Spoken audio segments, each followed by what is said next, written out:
Today, mortgage stress held steady in August 2019.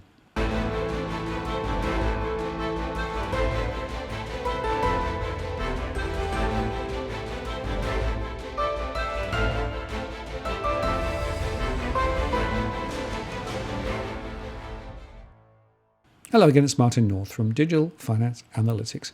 Welcome to our latest post covering finance and property news with a distinctively Australian flavour. For the first time since 2015, the overall level of mortgage stress did not rise significantly in August, according to our latest research, which of course is based on our rolling 52,000 household surveys.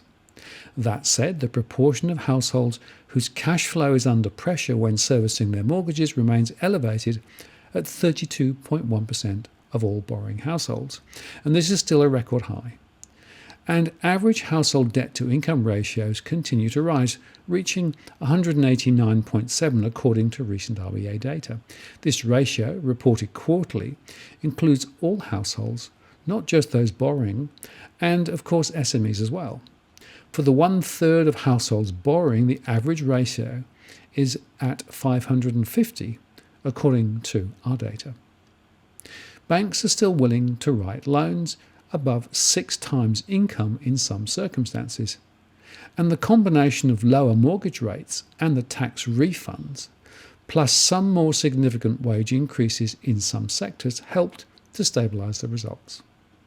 The total number of households in stress is now 1,082,000, compared with 1,080,000 last month.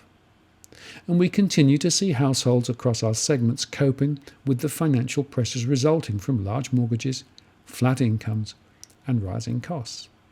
And there are a growing number of older households in difficulty.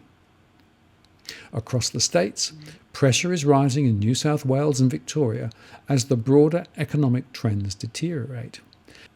And the trajectory of employment and underemployment will be critical ahead.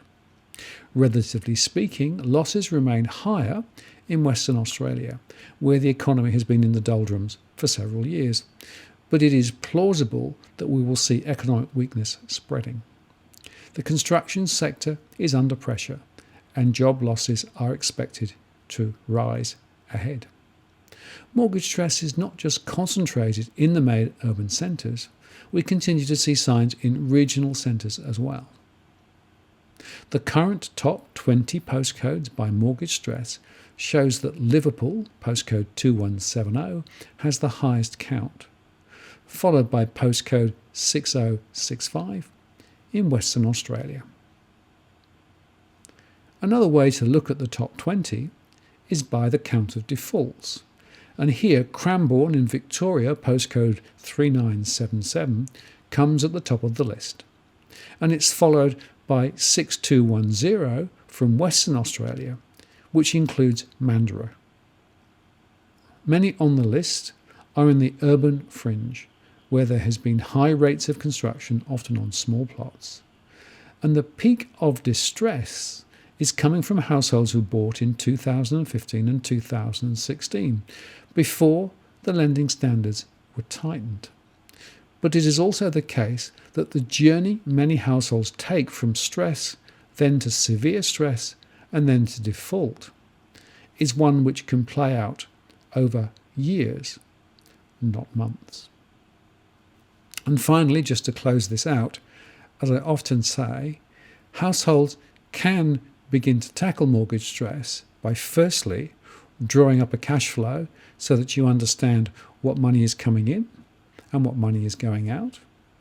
Once you've got that cash flow, you can then select and prioritise appropriately. And of course, banks are required to help in cases of hardship. So if a household is in financial difficulty and are having problems with the mortgage, they should reach for the lender and talk to them about what can be done. The risk for many households is ignoring the early signs and then getting in deeper, ever deeper into debt. And by the way, refinancing to a new mortgage doesn't necessarily solve anything. It might actually make things worse in the long run. So mortgage stress is still alive and well, And many households would do well to recognise it and to tackle it. I'm Martin North from Digital Finance Analytics. Many thanks for watching, and I'll see you again next time.